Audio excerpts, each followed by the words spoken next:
قرآن زندہ کتاب ہے، یہ معجزہ ہے کہ آج بھی زندہ ہے۔ آج بھی 1400 سال کے بعد دنیا حالات سب بدل کے قرآن اپنی جگہ جو احکام لے کے بیٹھا ہے، آج بھی وہ زندہ ہے اور قیامت تک زندہ رہے گا۔ تو ایسے شیطان لوگ آتے رہیں گے۔ قرآن تو پہلے ہی کہہ دیا اعوذ باللہ من الشیطان الرجیم، سارے شیطان سے پہلے ہی قرآن پڑھنے سے پہلے آپ کو پہلے اپیل یہی کیا گیا ہے۔ تو یہ فارمر کا جو معاملہ ہے آج ہے، مسلمانوں کو پوری طرح اٹھ کھڑا ہونا چاہیے اس کے ساتھ، یہ سوچ کے کہ اللہ کا حکم ہے ہمارے ساتھ۔ کیونکہ قرآن میں آپ دیکھ لیں یوسف علیہ السلام اسی لیے اٹھ کھڑے ہوئے تھے کہ ان کو جیل سے اللہ نے اونچے مقام پہ لایا۔ یہ وجہ کہ آپ جہیز میں دیکھیں گے، جو میں بار بار لوگوں کو کہتا ہوں کہ جب دولہا سسرال سے آتا ہے، دولہا جی، اور ساتھ میں بہو کو لے کے آتا ہے، بیٹی بیوی کو لے کے آتا ہے، تو جب وہ دسترخوان پہ بیٹھتا ہے تو پلیٹ بیوی کا، جب وہ بستر پہ جاتا ہے تو گدا بیوی کا، پلنگ بیوی کا، پھر جب وہ گاڑی پہ باہر گھومتا ہے تو وہ بھی بیوی کا۔ تو تم کیا چیز ہو؟ صحیح ہے۔ تمہاری حیثیت کیا؟ تمہاری حیثیت کیا ہے؟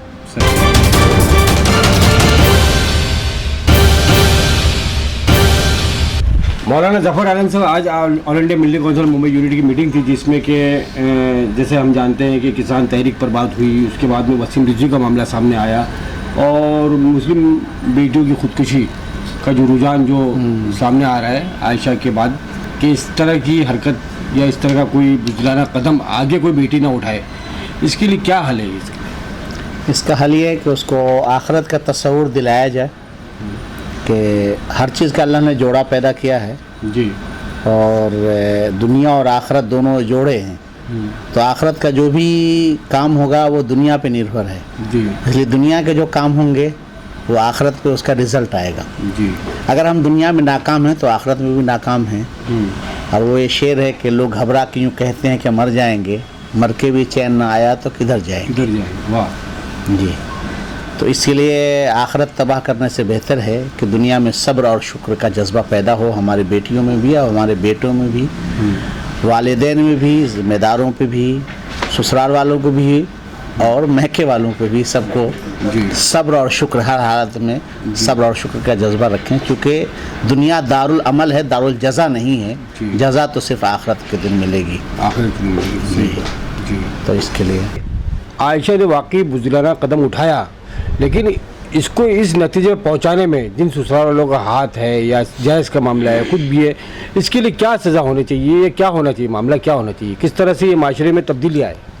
دیکھیے، جو حالات بنے اس کی سزا واقعی سب مطالبہ کرتے ہیں، سزا ہونا چاہیے، لیکن یہ سزا جو ہے وہ ایک آدمی کو یہ حل نہیں ہے۔ حل یہ ہے کہ لوگوں کو فکر بنایا جائے، سوچا جائے کہ ہم آسان ایزی منی کے حاصل کرنے والے نہ بنے، چونکہ قرآن نے میسر کا لفظ کہا ہے، رجس من عمل الشیطان، جی، یہ گندی چیز ہے اور شیطان کا کام ہے۔ شیطان کا کام ہے۔ اور قوم میں جو بھی شیطان بنے گا تو فرض یہ بنتا ہے کہ اس شیطان کو مار دیا جائے، جی، خواہ وہ کوئی بھی ہو، کوئی بھی ہو۔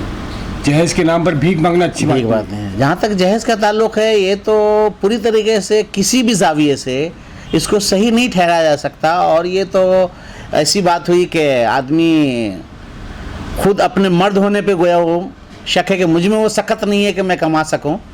یہ وجہ کہ آپ جہیز میں دیکھیں گے، جو میں بار بار لوگوں کو کہتا ہوں کہ جب دولہا سسرال سے آتا ہے، دولہا، جی، اور ساتھ میں بہو کو لے کے آتا ہے، بیٹی بیوی کو لے کے آتا ہے، تو جب وہ دسترخوان پہ بیٹھتا ہے تو پلیٹ بیوی کا، جب وہ بستر پہ جاتا ہے تو گدا بیوی کا، پلنگ بیوی کا، پھر جب وہ گاڑی پہ باہر گھومتا ہے تو وہ بھی بیوی کا۔ تو تم کیا چیز ہو؟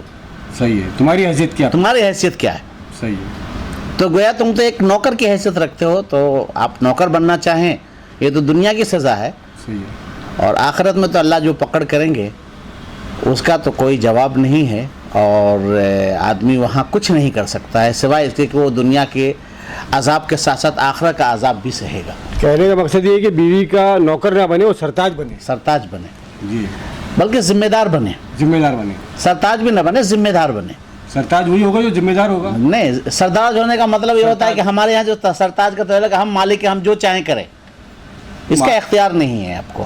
جی، آپ ذمہ دار ہیں، ذمہ دار ہے۔ قرآن نے قوامون کہا ہے، آپ کو کھڑا کرنا ہے۔ جی، اب مالک بن کر خود کھڑے ہو جائیں، دوسرے کو توڑ دیں، یہ نہیں ہے۔ قوامون کہا، اور رجال قوامون علی النساء، مرد ذمہ دار ہے عورت کے اوپر۔ جی، اور ذمہ دار کا مطلب یہ نہیں ہوتا کہ اپنے ماتحتوں کو یا جس کی ذمہ داری لیا ہے اس کو اتنا بلیک میل کرے، اس کو اتنا ٹارچر کرے کہ وہ خودکشی کے لیے آمادہ ہو جائے۔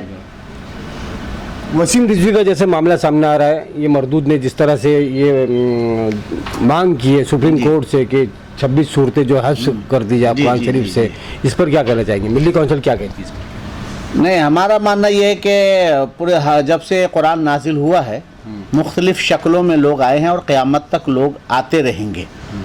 बहरहाल उसका माकूल जवाब दिया जाए, मुदल्लल जवाब दिया जाए, इल्म का जवाब इल्म से दिया जाए, कानून का जवाब कानून तरीके से दिया जाए।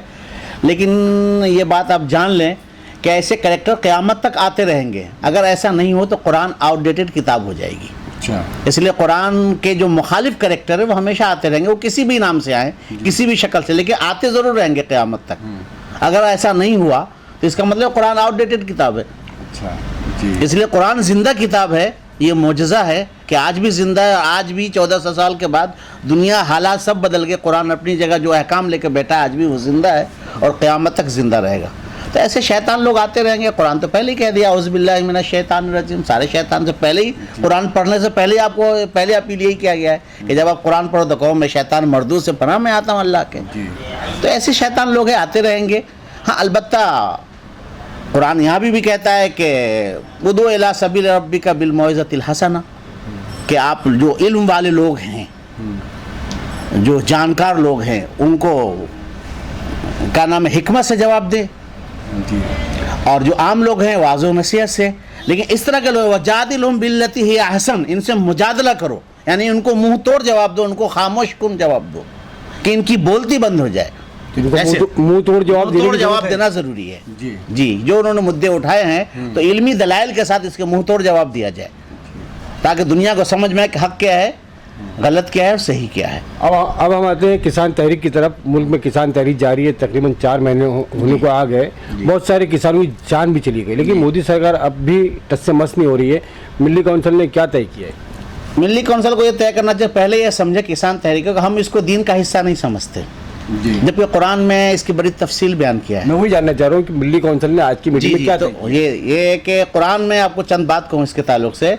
हज़रत यूसुफ़ अलैहिस्सलाम को जो हुकूमत अल्लाह तबारक व तआला ने दिलाया वो यही था कि बादशाह ने ख्वाब देखा था कि 7 पतली गायें, दुबली गायें 7 मोटी गायों को खा रही है।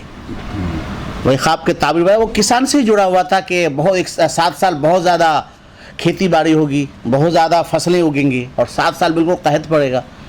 तो MSP जो तय हुआ उस वक्त में हज़रत यूसुफ़ अलैहिस्सलाम ने जो सिस्टम डाला कि किसान ज़्यादा से ज़्यादा मेहनत करें और उसको ज़्यादा से ज़्यादा महफूज किया जाए, ये सबसे पहला जो आपको कुरान की ज़ुबान में मिलेगा, दुनिया के किसी मजहबी किताब में नहीं मिलेगी। तो ये हमारे जो किसान की जो तहरीक है गोया ये कुरान से आप अगर आप जोड़ते हैं तो ये दीन का हिस्सा है। और इसी बुनियाद पर अल्लाह तबारक व तआला ने यूसुफ़ अलैहिस्सलाम के ज़रिए बनी इसराइल को पूरी दुनिया पे हुकूमत अता की, पूरी दुनिया पे, और कहा कि या बनी इसराइल अज़्कुरू निअमती अल्लती अनअमतु अलैकुम अन्नी फ़ज़्ज़लतुकुम अलल आलमीन, ए बनी इसराइल याद करो कि हमने तुमको सारी दुनिया पे नेमत दी और सारी दुनिया पे हमने तुमको फजीलत दी।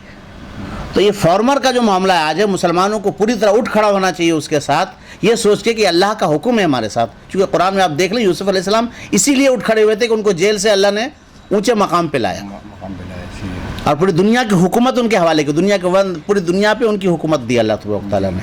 तो आज मुसलमानों को हालात, अब ये जान लें कुरान अल्लाह की आखिरी किताब, मोहम्मद सल्लल्लाहु अलैहि वसल्लम आखिरी नबी। तो उस वक्त इसका मतलब ये है कि इससे पहले जितने हालात हुए जिसको कुरान ने जिक्र किया है, क़यामत तक यही हालात आते रहेंगे, कोई नए हालात नहीं आएंगे। कुरान कोई नई किताब नहीं है, आखिरी किताब है। रसूल कोई नए रसूल नहीं है, आखिरी रसूल है।